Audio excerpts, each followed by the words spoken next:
السلام علیکم دوستو، کیسے ہیں آپ سب؟ میں زبینہ فیاض ایک بار پھر آپ کے ساتھ۔ تو سنیے مولا علی کا ایک پیارا سا واقعہ۔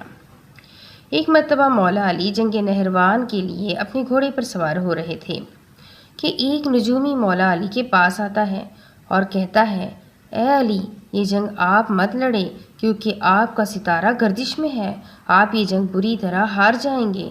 مولا علی نے اس کی بات سن کر گھوڑے سے نیچے اتر آئے اور اس نجومی کو کہا، اچھا تم ستاروں کے حال جانتے ہو؟ اس نے کہا، ہاں ہاں، میرا یہی کام ہے، میں ستاروں کو دیکھ کر انسان کا حال بتا سکتا ہوں، اور آپ کا ستارہ اس وقت گردش میں ہے، اسی لیے آپ کو بتا رہا ہوں کہ آپ یہ جنگ ہار جاؤ گے۔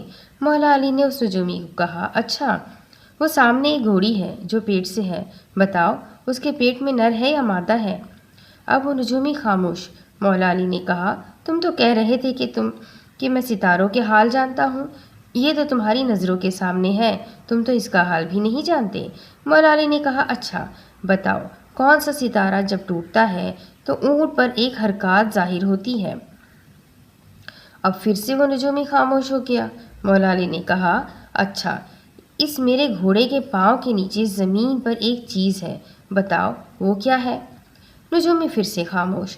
مولا علی نے کہا، تم آسمان کے تو کیا، زمین پر تمہاری نظروں کے جو سامنے ہے وہ بھی نہیں جانتے۔ سنو اے شخص، میں علی اب تجھے بتاتا ہوں کہ علی کی زندگی کی سب سے کامیاب یہ جنگ ہوگی۔ میرے 10 لوگ بھی اس جنگ میں شہید نہیں ہوں گے اور میرے مخالف کے 10 لوگ بھی بچ نہیں پائیں گے۔ اور پھر تاریخ میں لکھا گیا کہ جنگ نہروان میں مولا علی کا کوئی ساتھی بھی شہید نہیں ہوا تھا اور مولا علی کے مخالف میں صرف 9 آدمی بچے تھے۔ امید کرتی ہوں مولا علی کا یہ پیارا سا چھوٹا سا قصہ آپ لوگوں کو ضرور پسند آیا ہوگا۔ اگر پسند آیا ہے تو پلیز لائک کر دیں، چینل کو سبسکرائب کر لیں اور ویڈیو کو شیئر کر دیں۔ اگلے ایک نئے ویڈیو کے ساتھ پھر ملیں گے، تب تک کے لیے اللہ حافظ۔